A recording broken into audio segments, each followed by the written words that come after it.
Treski on ju täpselt selline koht, mis ongi ju tehtud selle jaoks, et siin saaks festivali pidada.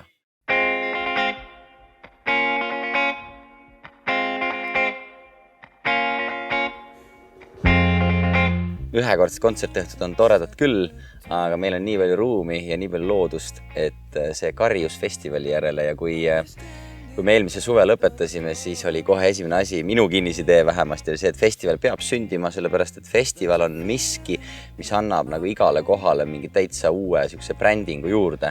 Et ei ole lihtsalt ainult, et siin toimuvad kontserdid, vaid et ongi, et kõik teavad, et siin on see festival. Nagu on näiteks, ma ei tea, Viljandi folk, et Viljandit teatakse küll, aga teatakse ka folki ja seeläbi tegelikult see kohabränd ka nagu kasvab ja suureneb. Sinuga me tegime koos, mäletad, enne kui me piletid müüki panime, oli see, et me peame ruttu piletid müüki saama. Programmi veel ei olnud. Programmi ei olnud absoluutselt, et me peame nagu, alati on iga asjaga on see, et sa pead lõpuks selle otsuse vastu võtma. Terve festivali korraldus oli tegelikult nii, et me tegime hullult pikalt ette, aga ikka see hetk, kus on see otsuse tegemine, siis on justkui nagu tagumine aeg. Ja kui see otsus sündis, siis läksid disainid tööle ja kohe oli selge, et tavalist musafestarit me Treskis ei tee. Ja minu arust festivalide ja üldse muusika puhul nii äge on see, et inimesed tulevad kokku, vahet ei ole, kas see on selline plats nagu Treski, kas see on mõni staadion, aga nad tulevad kokku ühise eesmärgi nimel nautida, kogeda, elada. Mitte mõnikord sa lähed jalkamatši vaatama jalgpallistaadionile ja siis on nagu kaks meeskonda, kes elavad erineva asja nimel, aga muusika on see, mis toob ühe asja nimel kokku.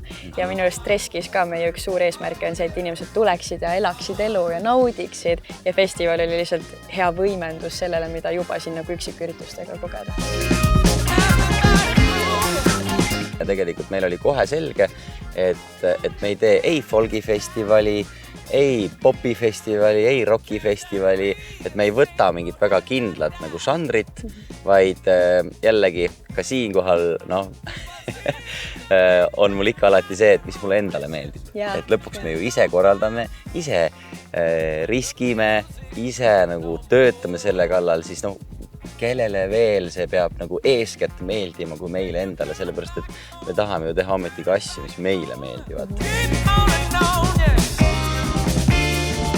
Priceless pole ühegi festivali korraldamise jooksul inimestega nii palju patsu löönud, nii palju kallistanud, nii palju naeratusi näinud. Ma ei kujuta ette, nende 3 päeva jooksul ma nägin, ma arvan, mingi 3000 naeratavat inimest. Kõik, kes kõndisid. See oli lihtsalt täitsa ulme. See on natuke isegi hirmutav, et kuidagi kõik on nii ekstaasis, et oot, aga kust see pauk nagu tuleb? Et kust miski tuleb nüüd, aga nagu ei olnud. Läksime matkale ja õemehe siloaugud, mis siin kõrval on, ikkagi kõigile avaldasid nii suurt muljet, et me seal tollel momendil, ma mäletan, otsustasime ära, et siia tuleb ööklubi ja sellest sai selline ööklubi, mille kohta need DJ-d, kes seal mängisid, ütlesid, et see on aukartust äratav. Are you a dancer? Well, I'm a young boy without a care in the world. Live my life in reverse. I'm a young boy, yeah. 45 meetrit pikk, läbipaistev oaas, keset Setomaad. Ma arvan, et ja sinna loomulikult oleks sel aastal mahtunud, ma ei tea, 3 korda rohkem inimesi ja kindlasti järgmistel aastatel seal ka on nii palju inimesi.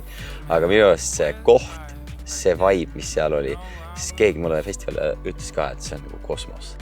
Tõesti see full of chunky disaini kujundused seal, mis kuidagi kumasid selle valgusega ja sellist eri värvid ja siis mingid kiired, mis jooksevad ja siis oled hästi sellises industriaalses keskkonnas, tõesti töötas nii hästi kokku lihtsalt. Astud sisse ja oled nagu täiesti teises maailmas, unustad ära, kus sa oled. Minu arust on nii äge, kuidas Treski on nii kompaktne ja pisike ja samal ajal me mahutasime siia 4 lava ära, mis igaüks andsid täiega omaette maailma. Pealava, metsalava, siloaugud ja küünilava. Totaalselt äge maailm tekkis sellest. Kuhu edasi? Kuhu edasi tõesti? Umbes 75 vabatahtlikku, umbes 30 tiimijuhti, kõik teenindav personal, turvadest baaritöötajateni, artistid. Ma arvan, seda tagatubades ringi liikuvat massi oli mingi 200 inimest. et jällegi esimese festivali kohta natuke liiga palju, mida handlida, aga ma arvan, me saime sellega suurepärast hakkama.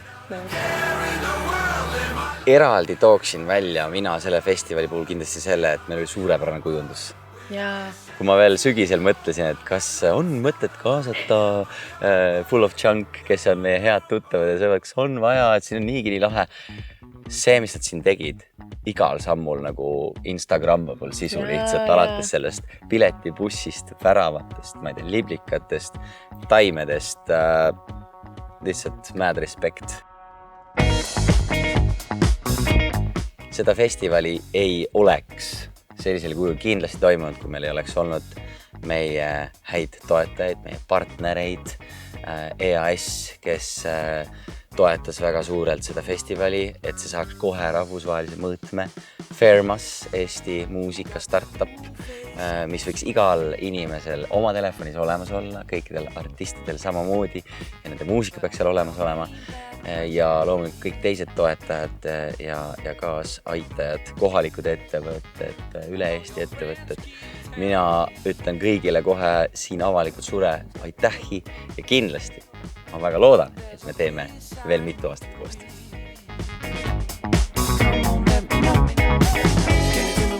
Ja minu jaoks üks ülipõnev kogemus oli see, kui hommikusauna ajal Tiigiäärne oli täis inimesi, poolpaljaid, nagu Pärnu randa oleks astunud, päike paistab, väljas on 27 kraadi, väiksed pelmeenikesed seal vees ujuvad ringi ja no see oli nii ilus vaatepilt ja nagu vibe oli lihtsalt nii erakordne.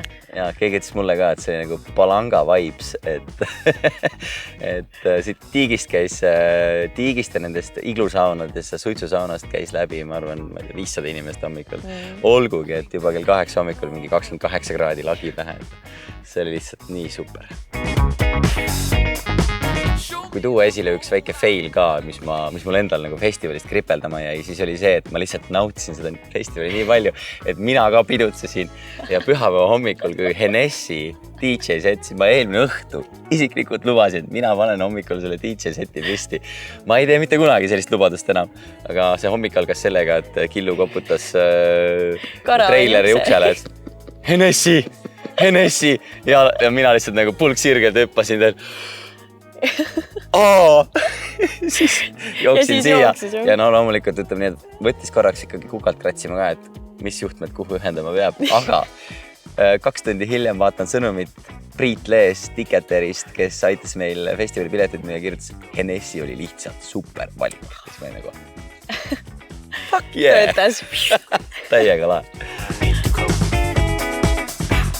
Head sõbrad, aitäh kõigile, kes tulid Treski muusika inspiratsioonifestivalile. Näeme kindlasti järgmisel aastal.